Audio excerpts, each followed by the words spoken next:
کسی بادشاہ نے رسول اللہ صلی اللہ علیہ وسلم کی خدمت میں ایک طبیب بھیجا کہ ضرورت کے وقت آپ صلی اللہ علیہ وسلم کی جماعت کا علاج معالجہ کیا کرے۔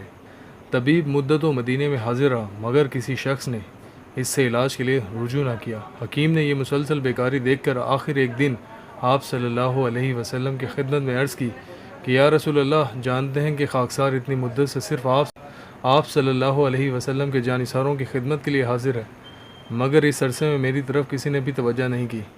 رسول اللہ صلی اللہ علیہ وسلم نے فرمایا، ان لوگوں کا قاعدہ یہ ہے کہ جب تک بھوک غالب نہ ہو کھانے کو ہاتھ نہیں لگاتے، اور ابھی پیٹ بھرتا نہیں کہ ہاتھ اٹھا لیتے ہیں، اس لیے آپ کی خدمات سے فائدہ اٹھانے کا موقع کم ملتا ہے۔ حکیم نے کہا، بے شک تندرستی کا یہی اصلی راز ہے جس کے ہوتے ہوئے میری حاضری بیکار ہے۔ اس کے بعد حکیم نے آداب بجا لا کر رسول اللہ صلی اللہ علیہ وسلم سے وطن واپسی کے لیے اجازت طلب کی۔